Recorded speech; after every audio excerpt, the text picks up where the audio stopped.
Chers bien-aimés de Dieu, après une succession de 3 paraboles, dont celle des 2 fils, celle du vigneron et celle du festin des noces, où Jésus met à nu les manœuvres sordides des chefs religieux de son époque, ces derniers, et en l'occurrence ici les pharisiens, passent à la vitesse supérieure en s'associant avec les Hérodiens qui constituent non pas une secte comme on pouvait en trouver dans le judaïsme ambiant, mais un parti politique qui soutenait la dynastie des Hérodes. Nous inspirons d'une note de la Bible avec les commentaires de Scofield. Notons que le nom pharisien vient d'un mot hébreu qui signifie séparé. Lorsque le ministère des prophètes eut cessé après l'exil, des hommes pieux appelés chassidim, entre parenthèses saints, s'efforcèrent de maintenir vivant le respect de la loi parmi les descendants des Juifs venus de la captivité. Ce mouvement dégénéra et devint le pharisaïsme, n'est-ce pas, du temps du Seigneur. Les pharisiens annulaient la loi au profit d'interprétations traditionnelles que Dieu avait, selon leur point de vue, communiqué lui-même à Moïse, et il les dotait de l'autorité de la loi. Les pharisiens formaient donc une secte. Les membres de ce groupe, appelés en hébreu Shabbat, unis comme un seul homme, c'est ce que cela peut vouloir dire dans Juge 20, verset 11, étaient contraints de demeurer fidèles au principe du pharisaïsme. Ils avaient un seul sens, un sens moral du zèle et s'imposaient des privations. Mais se persuadaient qu'ils étaient justes. Ils étaient dépourvus de toute conscience de leur péché et de leur misère. Premiers persécuteurs de Jésus-Christ, ils furent les instruments de sa condamnation impitoyable. C'est donc eux qui montent au créneau. Leur nouvelle stratégie est de piéger Jésus par ses propres paroles en le mettant en porte à faux, n'est-ce pas, avec le pouvoir romain. Remarquons qu'ils ne se présentent pas eux-mêmes, mais envoient plutôt leurs disciples et les Hérodiens. On dirait qu'ils ne donnent pas anticipation la réponse de Jésus et ont peur de se faire utiliser par eux. Comment l'aborde-t-il? Il l'appelle d'abord maître. Maître, disent ce qu'ils savent de lui. Le croient-ils vraiment quand ils le disent, quand leur maître nous savons? Qu'est-ce qu'ils disent? Pour eux, Jésus est vrai. Enseigne la foi de Dieu selon la vérité. Ne s'inquiète pas. Ne regarde pas à l'apparence des hommes. Ils utilisent toutes sortes de paroles flatteuses pour huiler leur piège. Mais cette manière d'approcher Jésus plaît déjà contre eux. Comment peuvent-ils prétendre connaître quelqu'un et penser qu'il ne se rendra pas compte de leur ruse? Celui qui enseigne selon la vérité de Dieu, qui ne regarde pas à l'apparence des hommes, peut-il être si stupide pour ne pas comprendre qu'on est en train de lui tendre un piège? En tout cas, il lui pose leur question. Dis-nous donc ce qui te semble. Est-il permis au nom de payer le tribut à César? Le don, donc D-O-N-C, fait écho à ce qu'ils ont dit. Le commentaire de Matthieu, qui est l'auteur de ce que nous lisons, on peut présumer, au verset 18a, lorsqu'il dit « Jésus, connaissant leur méchanceté ou mieux leur intention mauvaise, montre à suffisance la dissonance qu'il y a entre ce qu'ils disent savoir et ce qu'ils pensent réellement. » La réponse de Jésus. Cette réponse commence par une question. Pourquoi me tentez-vous, hypocrite? Il dénonce sans détour l'hypocrisie et la malice de ses interlocuteurs. Puis s'ensuit une démonstration sage et simple au sujet de la pièce de monnaie. Faites-moi voir la pièce. Il y a là une effigie et une inscription. Tout cela appartient à qui? L'effigie, c'est celle de César. Les inscriptions, c'est César, empereur, César, tout ça. Alors, il pose donc cette question à partir de la pièce. Cette démonstration se conclut par cette célèbre déclaration de Jésus. Rendez donc à César ce qui est à César et à Dieu ce qui est à Dieu. À proprement parler, frères et sœurs, on ne peut rendre ou restituer que ce qu'on a reçu par rien. Est-ce que vous pouvez rendre ce que vous n'avez pas reçu? Si quelqu'un te dit, rends-moi mon argent, ça veut dire qu'il t'a donné son argent. Rends-moi mon manteau, ça veut dire que tu as soit pris son manteau, soit il t'a donné son manteau. Donc on ne peut restituer que ce qu'on a reçu. Dans le cas d'espèce, César avait fabriqué ou fait fabriquer sa monnaie pour les besoins de son économie dans son empire. Il était donc normal qu'on lui payât l'impôt ou le tribut avec la monnaie qui porte son effigie. Rappelons-nous que la question était un piège tendu à Jésus pour l'opposer soit aux Romains, soit au peuple. S'il disait de payer le tribut à César sans faire la démonstration qu'il a faite, on le taxerait de collaboration avec le ruban ou le colon. Ainsi, il aurait le peuple sur le dos. S'il disait de ne pas payer le tribut, on le taxerait de rébellion et il aurait l'empereur sur le dos. En disant de rendre à César ce qui lui appartient et à Dieu ce qui lui revient, Jésus plonge dans la confusion ses interlocuteurs et les place face à leurs contradictions et leur incohérence. Bien plus, il les renvoie à leur responsabilité. Rendez à chacun ce qui comporte son effigie ou son image.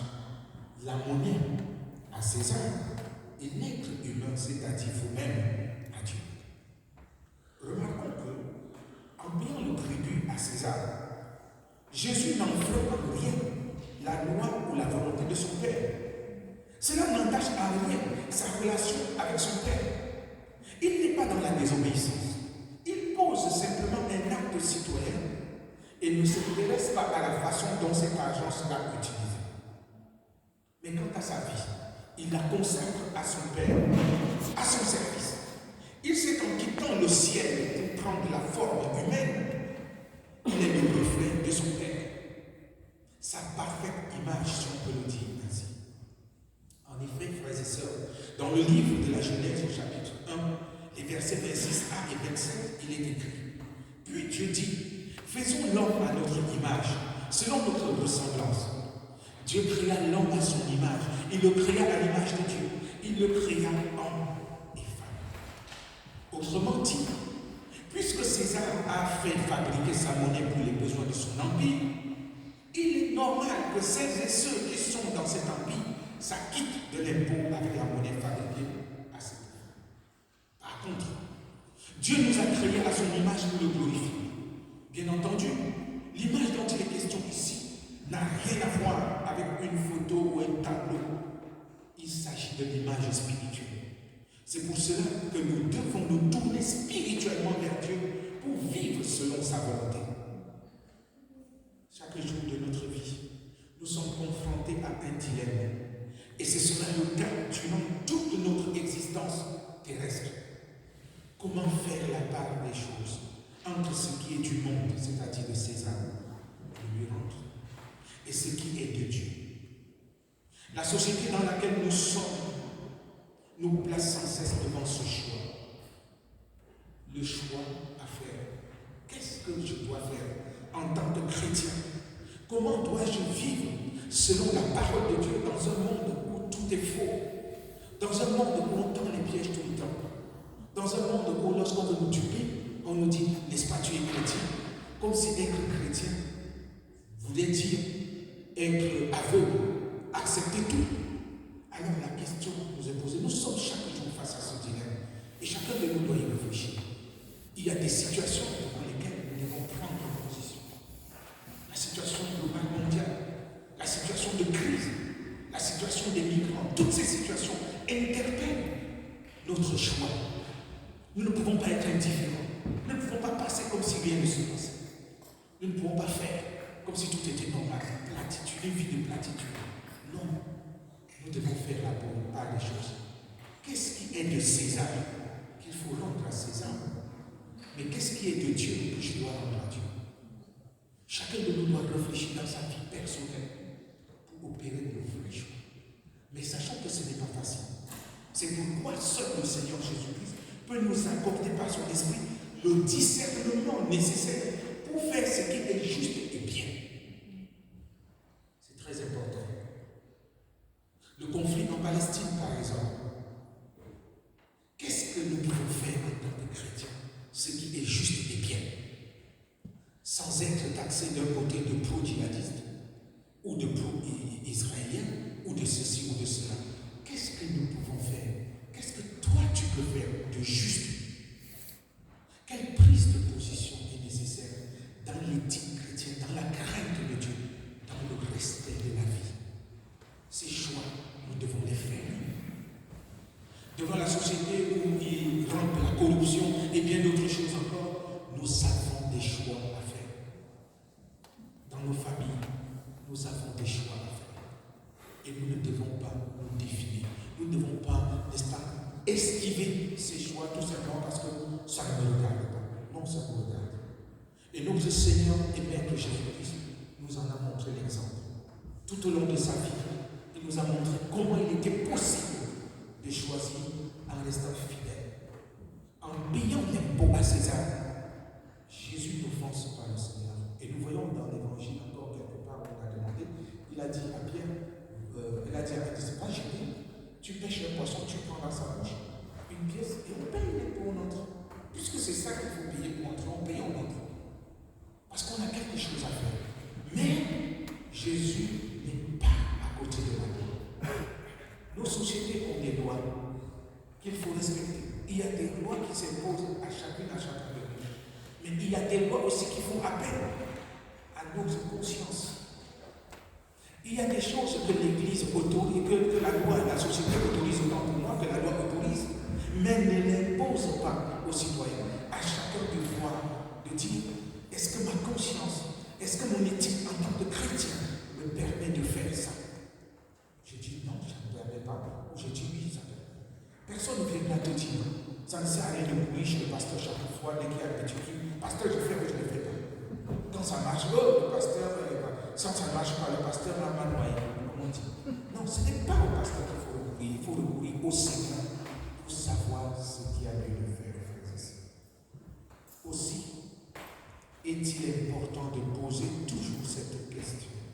C'est de savoir en quoi ce qu'on me dit de faire ou d'obéir honore Dieu. Est-ce que ce que j'ai à faire honore Dieu? Oui, je fais.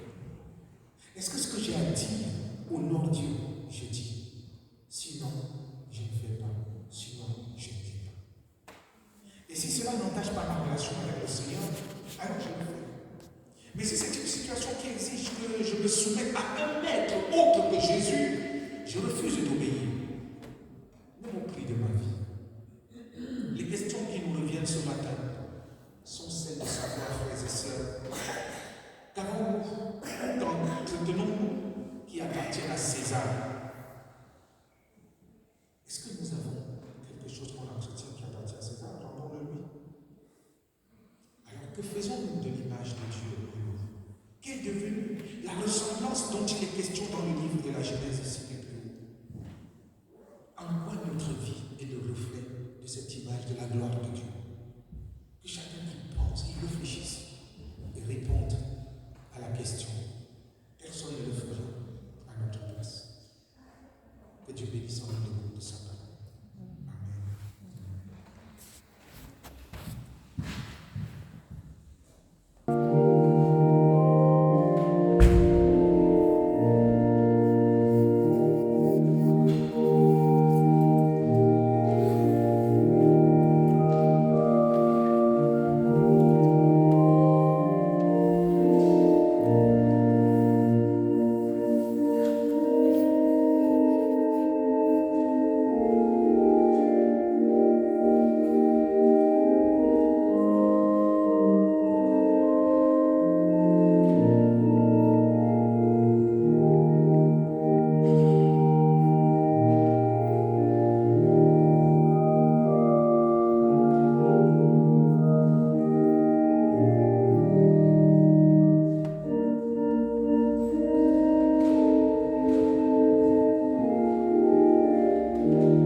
pour éviter de nous joindre après le culte.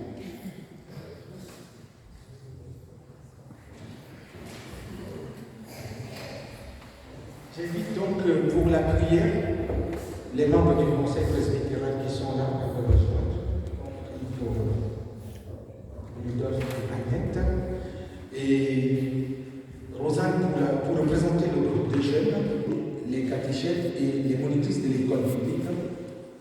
Et Sylvain pour représenter, n'est-ce pas, l'ensemble des autres paroissiens, et Hermine qui va représenter l'entraide.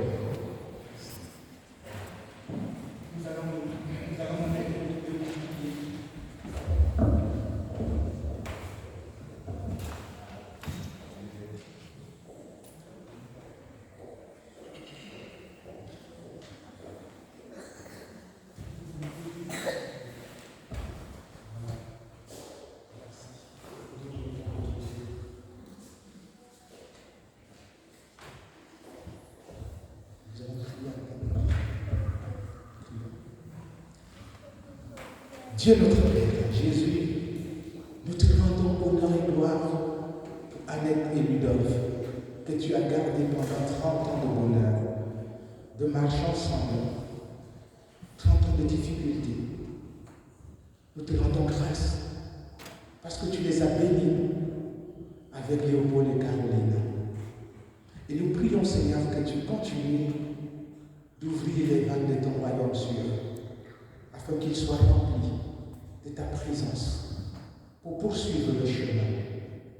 Nous te prions, Père, de continuer à les garder comme tu l'as fait, de continuer, Seigneur, ton œuvre dans leur vie. Donne-leur de te rester fidèles sans cesse et que ton amour les accompagne chaque jour sans cesse. Que la gloire et l'honneur, la puissance et la magnificence te reviennent et que chaque jour nous puissions te rendre grâce pour les années que tu nous donnes, les années de vie, les années de mariage, les années de travail, les années dans nos études, en tout temps et en tout lieu. Seigneur, nous voici devant toi, ton Église rassemblée autour de Annette et Ludolphe pour te célébrer.